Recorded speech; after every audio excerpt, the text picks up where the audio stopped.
Welcome to the Emo Social Club podcast, broadcasting to you live from emosocialclub.tv. I am Brian. And I'm Lizzie, and we're here this evening with our new friends and Haunter, Mike and Mark. Thanks so much for joining us this evening, guys. We appreciate you being here. Thank you so much for having us. Absolutely. It's our pleasure. I'm Mike. What do you both do in the band? And we decided it was how do you like your coffee? How do you take your coffee? How do you drink coffee? What is coffee? Strong, basically. Like I'm getting like quad lattes or just, I don't know. I'm going as strong as possible at all times. But okay. I don't really have a go-to of any kind. I went to like a vegan coffee shop in Phoenix the other day and got like a really good like caramel macchiato. I haven't had one of those in a long time because it's hard to find vegan versions of that. So that's pretty exciting. Original question, more important question. I play guitar and keys and sing sometimes, I guess. I think the coffee is the I feel like it's more relevant. Fair enough. Okay. Yeah. It's really not that important. It's fine. Look, now I just want coffee. This is a terrible question to ask. Yeah, I switched to tea because it was a little too late to go hard on the coffee, and now I'm regretting it. Mark. I play bass. I'm Mark. I play bass. That's. I just slap the bass. I don't get to play the fancy keyboard or anything like that. I mean, you're always welcome to. You're always welcome. You know, I've thought about it, but sometimes I don't know. I need way more piano lessons. Straight up. Just fake it, man. Fake it till you make it. Yeah. Pre-recorded, smooth your hands. Yeah, it's like I play, I played bass in like previous bands. I play, like guitar and keys in this one, but like I don't think I'm actually good at any of those instruments. I just know my band's songs. Like, I know what we wrote and like what to learn, and that's about it. And someone's like, "Hey, play me something." I was like, "All I know is our songs. I don't know." Like, yeah, you're gonna hear our songs. Isn't that great for you? This is a song we wrote. Also might be a little boring without like Lucy's vocals and literally all of the rest of the tracks. But the super important question, right? My coffee, most important. Cold, always cold. I don't care if it's 30 degrees outside. Cold coffee. Yeah, Mark is the one that like we all rely on for cold brew at all times. Like anytime we're in the studio, like it's just. I've never met Mark without like a pitcher of cold brew in his fridge. A whole pitcher. So, okay. Yeah, I mean, like he's prepared at all times. There's this like really good Texas pecan like cold brew that we get from like HEB. That's freaking delicious. Hell yeah! It's just unbeatable. I was turned on to this like OXO cold brew maker that you just like put the grounds in, you fill it with like 10 cups of water, and you're like, cool, we're good. And 40 ounces of water, I should say. Sorry. 10 cups of coffee ground. And then like you just leave it. And I'm like, fuck yeah. And then in the morning you just like press a little switch and it just drains it out and you got a little container. And I'm like, I'm going to drink all of that right now. So I wake up in the morning and it's gone. There was one time I came over. Oh no, I spent the night because we probably did something. I was like, yo, Brian, where's the coffee? He's like, I forgot to start it. And I'm like, okay. Yeah. I'm like, do you have regular? You had one job. Oh, yeah. I was like, do you have regular coffee? Because they have French press. I'm like, we can make a French press. He's like, I'm out of the beans, too, that aren't grinded in here. And I'm like, hey, bestie, there was one job right now for this morning. I live down the street from a coffee shop. It's not right, that... but that means you have to, like, get ready and then go outside. I would never do that during winter, but during, like, the warm weather, it's like, whatever. Like, let's walk over there. And, they know you because you go there so often. They're just like, hey... Welcome. You get in your usual and you're like, yeah, I needed this today. I needed this interaction. If I got beans, I never would have been, welcomed today. So, kindness. I'm always in such a like panic that if I don't have something I can make at home, oftentimes I'm like, even if I just place a mobile order and all I have to do is go through the drive-through and grab it or like sprint in the front door, I'm like, I don't have time to do this 3-minute thing because I didn't plan my day. But I think that's just the life of a musician. I think that's just probably we're like, fuck, I need coffee, but I also need to get there. I'm going to get the coffee. Yeah. just casually roll up and be like, yeah, traffic was really, really Shit, bad. man. It was so terrible, I isn't know it? the timestamp on this says like 3 minutes ago, but I've had this all day, I promise. Yeah. It's literally the whole, if I'm already late, I'm just going to continue to be late with the coffee. Yeah. Fair enough. That's how I went to work every day. I'm like, I'm late, but I'm awake. I would usually try to bring like some kolaches or something. Ooh, yeah. Yeah, bring something to make it better. Yeah. Here's some donuts. I brought myself, right? I brought myself. Be first happy of all. I'm here. Yeah. It's fine. What would you ever do without me being here? Let's talk about your band a little bit. There obviously are two members that are not here on the pod. So we'll talk as though they don't even exist at all, and we'll just continue on as though nothing happened. It's fine. Yeah, we don't need them. It's only like, the guy that started all of it, and the girl that is like, the most important part of it. So it's not like we're missing anybody crucial. So now that we've now that we can just move on, without them. I don't know if you wanted to shout them out and give them sure, some of course. attention for the pod. So we've got Inoma, whose grand idea this whole band was. He's been one of my best friends for like, oh gosh, I don't even know. We met at like a Fall Out Boy show in like 2005. So it's been like 15, 16 years now, which is kind of nuts. And then obviously Mark and I had kind of known each other over time through winding up on some of the same tours with the old bands and stuff. And then Inoma had known, Lucy from the Houston scene. And so our singer is Lucy. She's by far the most talented person in the band and one of the most talented people I've ever met in my entire life. So we just, all kind of were like friends of friends and that sort of stuff. And Inoma was like, hey man, let's start a pop band. And so we all got in a room together. Actually, like, we'll get to this, like the song we're doing today, but it was like recording that song was the first thing we ever did, like together as a band. So it's kind of a unique way to go about things, but the entire operation would not run without either of them. So, and here we are without them. Yeah, of course. LOL. But I also thought that it was kind of interesting that y'all are more of like a pop band, because so we got sent over this new song that comes out on February 4th, Paralyze. And when I was listening to it, I'm like, okay, there's a lot of like of these heavier and spooky like attributes to it, but it is like at the root of it, a pop song, but it goes, which is obviously very good. Yeah, it goes. Yeah, so we're all from different scenes. Inoma's old band was a very, like a heavier, like pop rock band, like an Anne Boleyn, that kind of, definitely a rock and roll based bands. Mark and I were both kind of in like pop punk bands and stuff, but Lucy actually still fronts a metal band. I mean, like she's hard AF. And obviously our producer Tyler does like I Prevail and like heavy stuff, and he's in a band called Danger Kids that's like a heavier band. So none of us had really ever done pop, and so we got together as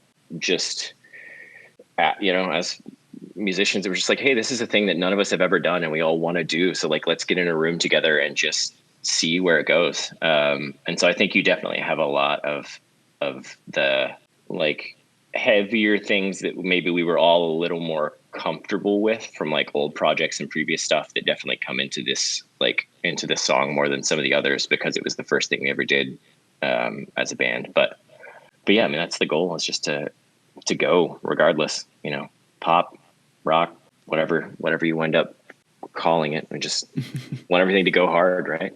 Yeah. That's exactly the vibe for it. And for this song, Paralyze, obviously I described it. We're not going to leak it or anything early, obviously. But in like the presser, it talks a lot about. If it happens, it happens. Yeah, just I mean, leak it. Usually we have our friend Nina Swinton here. Usually just says leak it to everything. So we just try to replicate it when she's not here. Yeah, really good way to make friends in the music industry is like, oh, thanks for that track. We put it out on Twitch. Like, just go ahead and get it. Fine.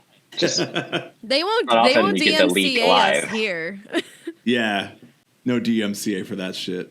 Also, they can't take down something that's not out yet, right? Because there's not even like the algorithm. There's not even the algorithms to like run it against. Yeah, they haven't built the algorithm on the back of your song yet. Or you could also, our friend Amanda Tran of In the Morning, she did a Twitter space, and she did a sneak preview release about like a month and a half ago for her new single that just came out like a few weeks ago. So like I heard it and a handful of people heard it. It was like midnight. And then she said, okay, nobody's going to hear this for another like month and a half until it's out. And I'm like, is this the way around leaking things now, guys? When no one's paying attention. Yeah. I did want to comment on one thing from the chat. It is Haunter like the Pokemon. Yes. We have this rule. We never want to ask a band where their name comes from. And I've been fighting with it because I'm a huge Pokemon fan, Ghost Pokemon fan. So it's like, how am I? There it is. Oh, he brought out the there's card. A card on screen. There's a Pokemon card on screen. Oh. So the goal, like the original idea actually wasn't like intended to be like a Pokemon reference.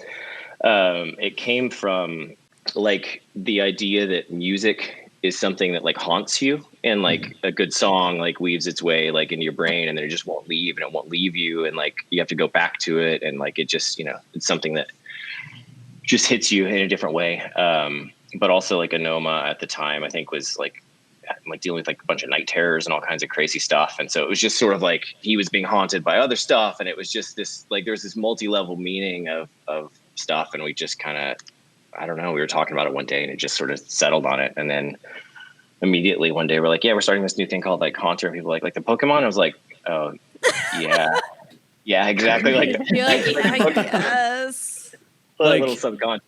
I saw one of our friends tweeted the other day, every band name sucks until it's popular or something like that. Because I'm thinking like, yeah, 100%, you know, I saw that. First of all, Haunter is one of the best Pokemon. So that's just fine. Yeah. That's just absolutely fine. You know, there's no debate about that. So. Yeah. If you were like, oh, we named our band like Growlithe, I'd be like, dude, there's like other ones, like even Arcanine. There's literally so many others. You could have been fucking Pikachu at that point. If you're just going Gen 1, you have at least 151 choices. Like Bulbasaur.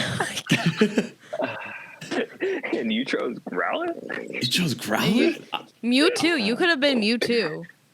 Well, I'm honestly surprised. There has to be a Mewtwo band, right? Like that's got to be a thing. I can't imagine. I mean, there's a Mew band, right? Like there has to be a Mewtwo band. They have to just do covers, but they do it more evil. Do they do like U2 covers as Mew? Oh God.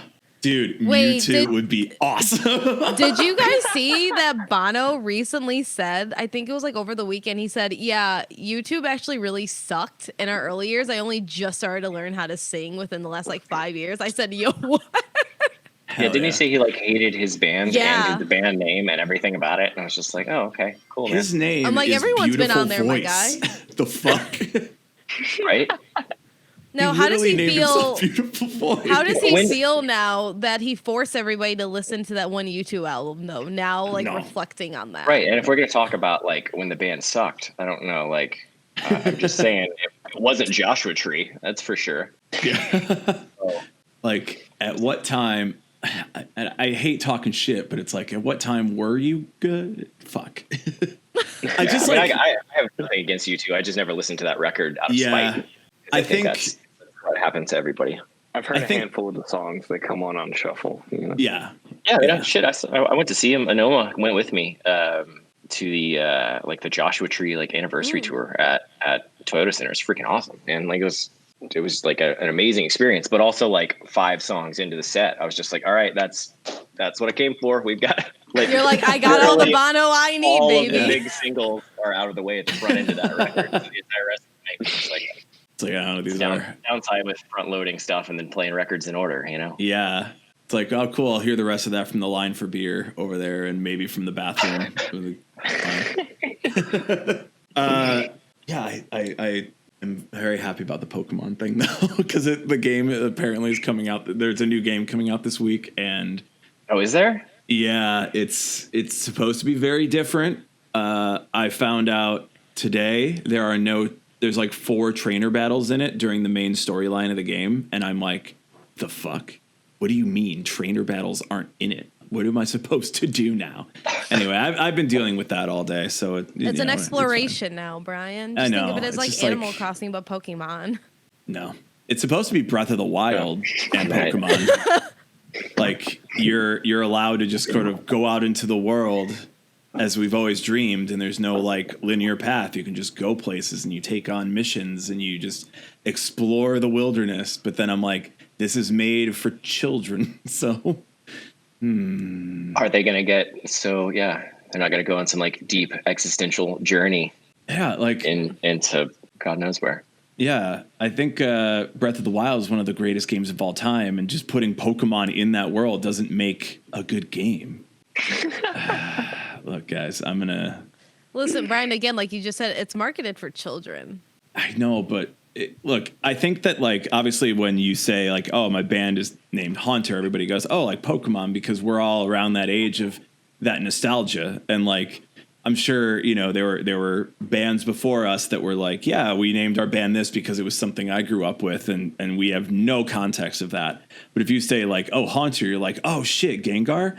It's like, yeah, because we all have that like shared experience. We all grew up with Pokemon, and it's like, yeah, even though it's like marketed to kids and it's for kids, I'm an adult who still wants to like Pokemon because I grew up with it. So yeah, I'm gonna get it and I'm gonna hate it. Oh my god, I'm gonna try it. Whatever. I want to support it. It's the biggest brand in the world, though, so I think that we can just like, if you want to like not enjoy the newest Pokemon game, I think they'll be fine. Yeah, I'm sure they'll survive, but also like it wouldn't be a major brand of like game or anything that like you can nerd out on if you weren't like already judging how much you were probably going to hate it before it even came out, right? Yeah. That's hoping a fan of anything works these days. So yeah, it's and I was hearing this critique on gamers, and I'm going to also say that it's probably true for musicians too. Hating change, just kind of doing the same thing over and over and over again, and like kind of wanting the same thing over and over again. But obviously, like as a creator, you're not like, I want to do this same thing. Like you said you were in like pop punk, but it's like, yeah, eventually I want to do something that's like more interesting because I've done this before. Like I want to try something else and have a different product come out of it. Not that I don't still, enjoy jumping around playing pop punk. Like that'd be super fun too. But I think the cool thing about Haunter is like we don't have any like expectations about like what any of our songs are supposed to be or what they have to be or what they have to sound like. And so literally every time we go to the studio, we start with like a blank slate, and like sometimes we'll go in with ideas and we'll build off those and some stuff, and then sometimes we're just like not feeling stuff, and we'll just sit down with our producer and like we'll just find a chord progression we like, and we'll just build a song like literally from scratch with like all of us just in the room, and like wherever the song goes and like wherever the ideas go or where it winds up, which I think is really cool. So it's not like we don't necessarily have a specific like sound that we have to like stay with or stick with or be like pigeonholed by. So I'm sure that'll be like, of course, because of that, there'll be people that like really dig some of the songs and probably not some of the other stuff. And that's cool too. It's like, you don't have to like everything. Like just like what you like and share it if you want to, or don't. I don't know. Just enjoy, man. There's something for everybody. Yeah. It's, it's a pick and choose. It's a choose your own adventure when it comes down to it. It is. You like the remixes or the originals, or a little bit heavier, a little bit lighter. We got it all. I love that there's remixes of your songs too. I think that's awesome. Well, we've got like some stuff that'll come out in the future that's got like some like EDM drops and stuff in it. I mean, like it's all over the place, right? So we got it's just whatever wherever the wave of creativity goes, we just ride it and try and steer the ship. Now, when do we think we're going to have this larger EP or LP for this choose your own adventure type music all in one place? Man, that's always a hard question. Yeah, that is the most difficult question.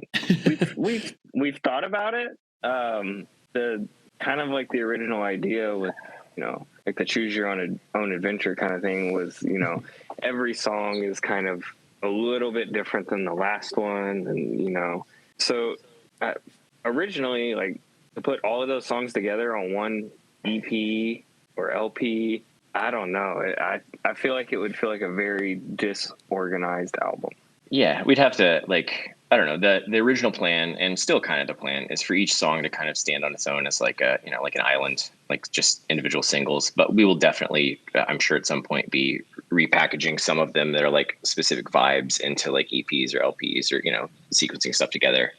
I just, even if I just have to fight everybody to get a record out of it all, I'm still the nerd that loves to listen to like full albums from front to back, and I just like don't skip songs. Like if I like a band, I don't skip the songs, right? Because like they wouldn't put it out if they didn't want it out there. So, but I'm also, you know, like I nerd out on the sequencing of stuff, and like the like literally the timing of how many milliseconds of silence fall between songs, and whether it starts on tempo with the previous song. Like, just, I don't know. I care about stuff that I know no one else in the world cares about. So I'm sure if you ever put it out, I'll stress over it. Right. It makes it like a full on experience, you know? See, like I've got this completely like captivated by the audio, and, you know, I've got this. If it breaks too long in between songs, like you kind of lose interest.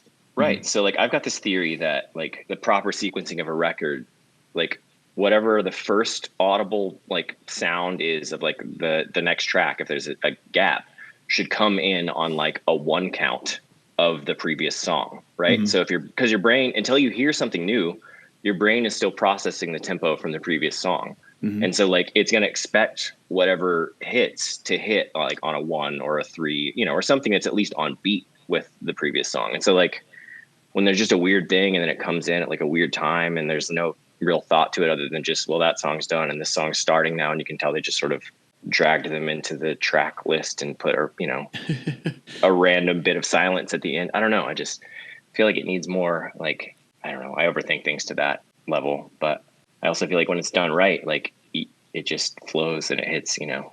I think like the biggest like comparison for that would probably be, as somebody who listens to like Fall Out Boy and like only listens to full albums and full too. I only listen to albums that way. I rarely listen to playlists.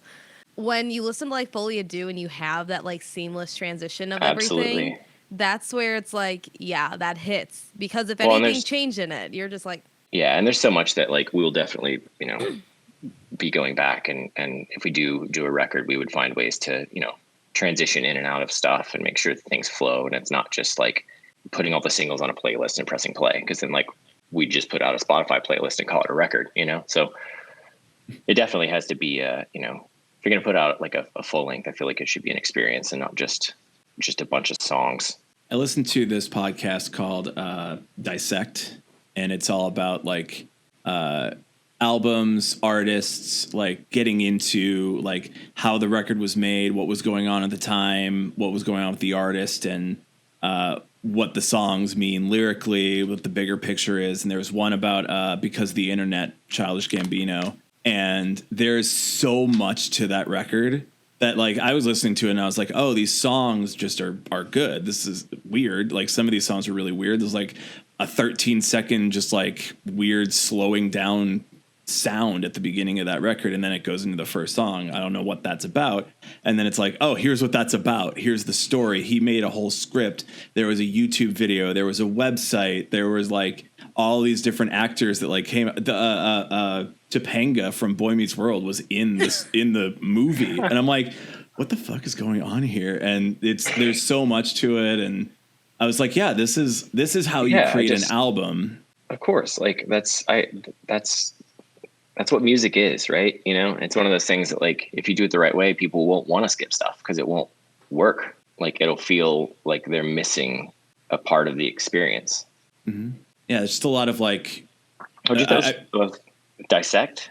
Yeah, Dissect. It's a Spotify original podcast, and cool. I was gonna say it sounds kind of like Song Exploder, but maybe for a record instead of just the song, you know. But yeah, similar. Yeah, I just am very like. I think that a lot of artists are doing the single route, the EP route, which I do very much like. I like the route of doing all killer, no filler. You just like don't have to be in the record cycle. You can put out songs, you know, once a month if you want to. Just drop a bunch of stuff, get people hyped, have more to promote. Totally get that route.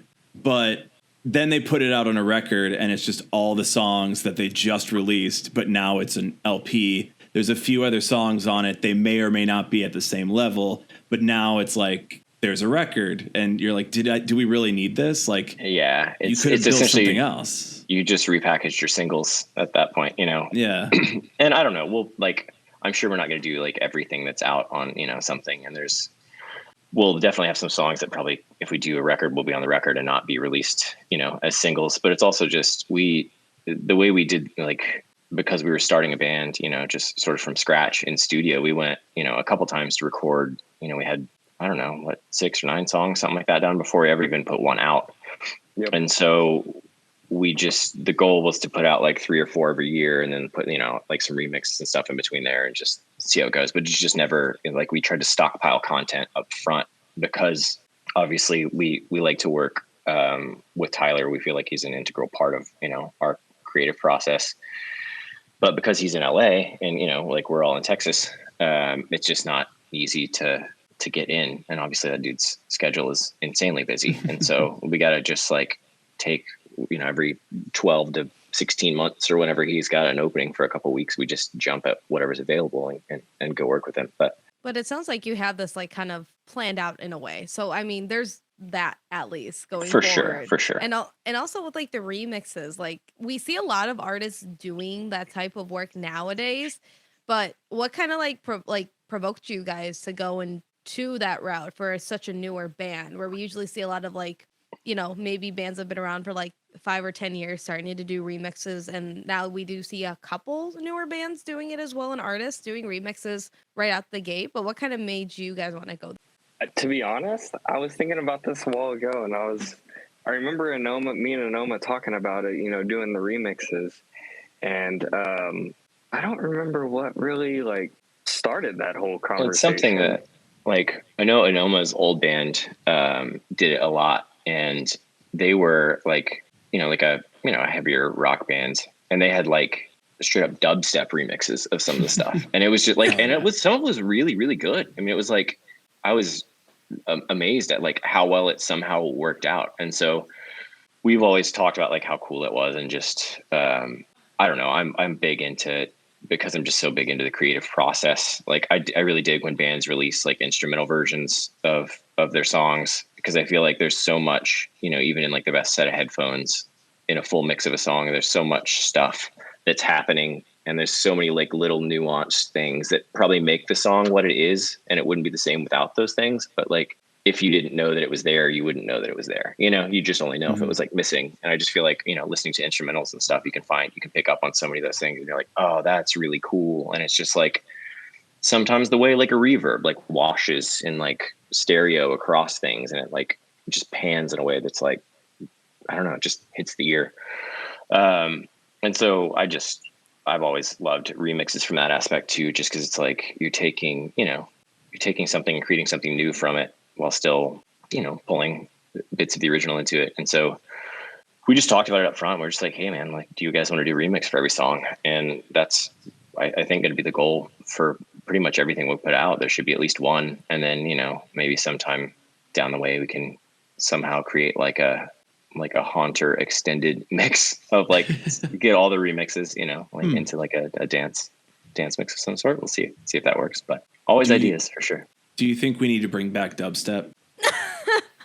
I mean, I'd be lying if Bangarang came on right now, I'd be dancing in my chair. I just like, it's physically impossible to like, I remember there was an X Games one year that like used that as the theme song. And so like, I was a sports media major, right? So like, I watch ESPN all the time, and just every freaking commercial break for like 3 months leading up to the X Games, I was just like dancing on my couch, and I was like, I literally can't not dance to this.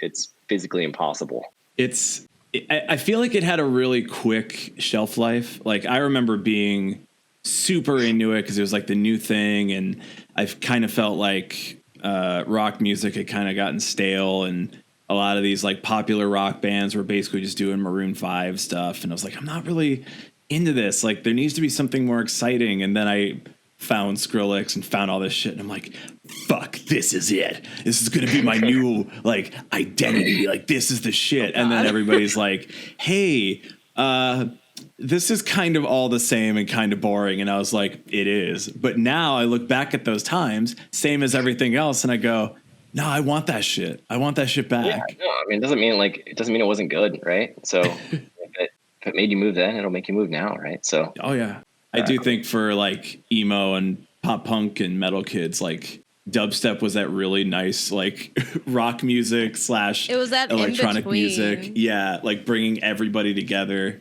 It's like the Pokemon Go of music. Like just everybody was feeling good for a little while. The one time that we had unity. I had to bring Pokemon back into it. I'm sorry. It's fine.